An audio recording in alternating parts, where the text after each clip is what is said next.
أعماق البحار دايما كانت عالم مليان بالأسرار والعجائب اللي بتخلينا نقف ونسأل إزاي الكائنات دي عايشة بالطريقة دي. وكل يوم العلماء بيكتشفوا مخلوقات جديدة، شوية منها بيكون عادي لكن في كائنات بتخلينا نندهش ونتأمل عبقرية الطبيعة. ومن بين الكائنات اللي أثارت دهشة العالم هو سيموزوا إكسيجوا، أو المعروف باسم أملة اللسان. القصة ورا الكائن ده مش مجرد حكاية عادية، لكن ده مثال حقيقي على إبداع الطبيعة، لأنه مش بس بيتطفل على السمك لكن كمان بيعمل حاجة مدهشة جدا، إنه بياخد مكان لسان السمكة وبيشتغل بداله. تخيل معايا كده كائن صغير بيسيطر على عضو حساس زي اللسان وبيقدر يعيش حياته كاملة جوه جسم كائن تاني. الكائن ده مش بس غريب في شكله، لكن كمان ليه سلوك فريد بيخلي العلماء يدرسوه بحماس، لأنه بيقدم نموذج لعلاقة معقدة بين كائنين، واحد بيستضيف والتاني بيعيش على حسابه لكن من غير ما ينهي حياته. أهلا بيكو ويلا بينا نتعرف على أملة أكلة اللسان.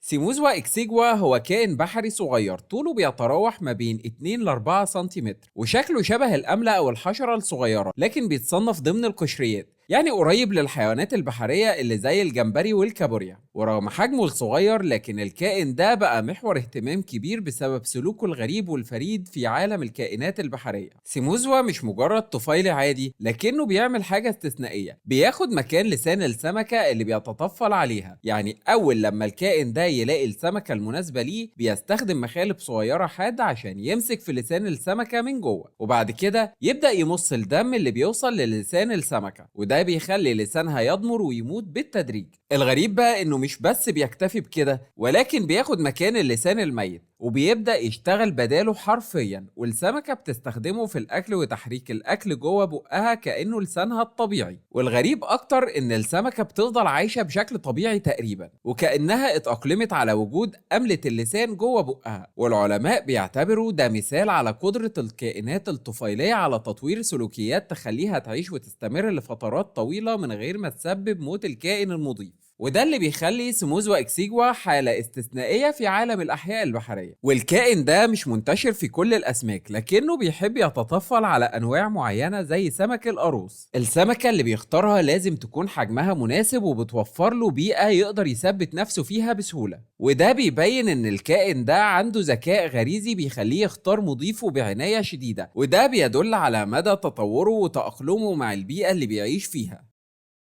سيموزوا إكسيجوا بيعيش في أعماق البحار وخصوصا في المناطق الدافية والاستوائية، وأكتر الأماكن اللي اكتشفوه فيها هي بحر الكاريبي وخليج المكسيك. لكن ده مش معناه إنه محصور في الأماكن دي بس، أبحاث العلماء أكدت إنه موجود كمان في أجزاء من المحيط الهادي والمحيط الهندي، وده بيوضح إنه عنده قدرة على التكيف مع بيئات بحرية مختلفة. وعادة الكائن ده بيعيش في المناطق الساحلية اللي بتكون فيها المياه غنية بالحياة البحرية، وده لأنه محتاج يلاقي الأسماك المناسبة اللي بيقدر يتطفل عليها. والنوع المفضل عنده هو السمك الصغير والمتوسط زي سمك القاروص والسمك البلطي البحري. والكائن ده بيختار الأماكن اللي بتكون الأسماك فيها كتيرة زي مناطق الشعب المرجانية أو مصبات الأنهار اللي بتصب في البحار. والأماكن اللي بيعيش فيها الكائن ده مش بتكون أماكن عشوائية، لكنها مرتبطة بمناخ معين. والعلماء لاحظوا إنه بينتشر أكتر في المناطق اللي درجة حرارة المية فيها دافية ومستقرة، وده علشان بيحتاج بيئة تساعده على البقاء والنمو. ودرجة الحرارة المناسبة بتتضمن وجود الأسماك اللي بيعيش عليها، وبتساعده كمان على التكاثر واستمرارية دورته البيولوجية. وعلى فكرة الكائن ده مش بيعيش على السطح، لكن هو بيفضل الأعماق المتوسطة، يعني ولا فوق ولا تحت.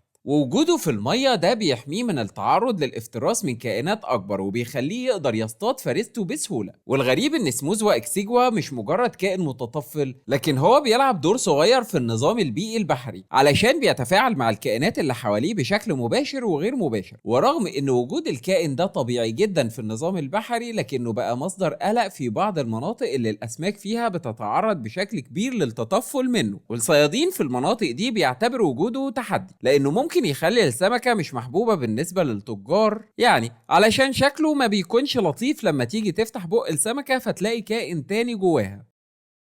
تكاثر سيموز واكسيجوا بيعتبر واحد من اغرب واعقد العمليات في عالم الكائنات البحريه، علشان هو بيعتمد بشكل كامل على السمكه المضيفه اللي بيتطفل عليها. البدايه دايما بتكون مع الانثى، لانها هي اللي بتدخل بق السمكه الاول، وبمجرد ما تمسك في لسان السمكه عن طريق مخالبها الصغيره الحاده بتبدا تمص الدم اللي بيغذي اللسان لحد لما تجيب اخره، وبعدها الانثى بتحل مكانه وتشتغل كبديل للسان. والغريب ان الانثى ما بتكونش لوحدها، لكن الذكر بيدخل بعد فتره وبيلاقيها مستقره جوه بق السمكه، ودوره الاساسي هو التزاوج معاها لاكمال دوره الحياه. وبالنسبه للذكر فهو بيكون اصغر في الحجم من الانثى وبيفضل قريب منها طول الوقت، وبعد التزاوج الانثى بتبدا في انتاج البيض وبتحافظ عليه جوه جسمها لحد ما يفقس، والصغار اللي بيخرجوا من البيض بيبداوا رحلتهم بره بق السمكه المضيفه، والغريزه بتخليهم يدوروا على سمكه جديده ويبداوا يعيشوا عليها بنفس الطريقه. وكل كائن صغير بيحاول يلاقي مكان امن ومستقر علشان يكمل فيه دوره حياته، وده بيخلي تكاثر سيموز واكسيجوا عمليه معقده، علشان مش بتعتمد بس على نجاح التزاوج لكن كمان على وجود سمكه جديده مناسبه للصغيرين.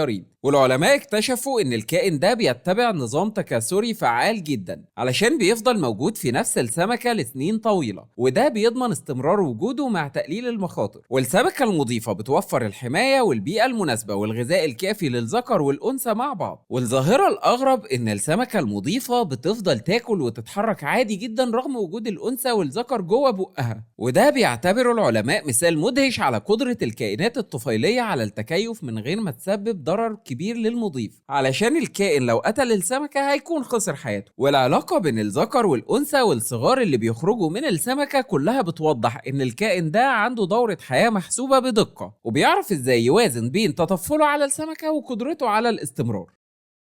سيموز واكسيجوا بيعتبر نموذج فريد في عالم الكائنات البحرية، وده اللي خلى العلماء يهتموا بدراسته بشدة. والعلاقة بين الكائن ده والسمكة المضيفة بتظهر نوع معقد جدا من التطفل زي ما قلنا من شوية، والعلماء بيشوفوا ان سلوكه مثال استثنائي لتأقلم الطفيليات مع بيئتها واستغلالها لمضيفها من غير ما تقتله. والكائن ده بيفتح الباب لدراسة التوازن البيئي في البحار. ليه؟ علشان بيدخل في دورة حياة السمك اللي هو جزء من السلسلة الغذائية، وبالتالي وجوده ممكن يأثر على عدد ونوع الأسماك اللي بتعيش في منطقة معينة. والعلماء كمان بيحاولوا يفهموا إزاي الكائن ده بيقدر يعيش في بيئة غريبة كده زي بق السمكة اللي أكيد بيكون فيه مية طول الوقت وأكل عمال رايح جاي، وكل ده من غير ما يتأثر بشكل سلبي. وسلوك سيموز واكسيجوا بيعتبر من أعظم الأمثلة على قدرة الكائنات الحية على التكيف مع ظروف صعبة. والكائن ده مش بس بياكل من السمكة لكنه بيدمج نفسه كجزء من جسمها، والعلماء لسه بيحاولوا يكتشفوا ازاي بيقدر يعمل ده. هل بيغير تركيبة جسمه؟ وهل السمكة بتتأقلم معاه بشكل بيخليها تستمر في الحياة من غير مشاكل كبيرة؟ الأسئلة دي خلت الكائن ده مجال بحث مثير للعلماء في عالم الأحياء البحرية. وكمان دراسة الطفيليات زي سيموز واكسيجوا ممكن تساعد العلماء على فهم أكبر عن الطفيليات اللي بتأثر على الكائنات البرية والبحرية، وازاي الكائنات دي بتقدر تحافظ على التوازن بين انها بتتطفل على المضيف وبين انها تسيب المضيف عايش. ده كمان بيفيد في دراسات تانية عن امراض الطفيليات اللي بتصيب الانسان، لانها بتوضح طرق جديدة علشان نفهم العلاقات بين الطفيليات والمضيفين. ومن الناحية البيئية العلماء بيشوفوا الكائن ده جزء مهم من النظام البحري، لانه بيوضح ازاي التفاعلات بين الكائنات بتشكل التوازن الطبيعي. ووجود سيموز واكسيجوا ممكن يكون ليه تأثير ايجابي على النظام البيئي، لانه بيساهم في التحكم في عدد الأسماك في شوية مناطق، وده بيحمي السلسلة الغذائية البحرية. طب هل الكائن ده خطر على البشر؟ لا، مش خطر على البشر خالص. يعني لو اصطدت سمكة ولقيت جوه بقها الكائن ده ممكن تسويها وتاكلها عادي جدا بالهنا والشفا.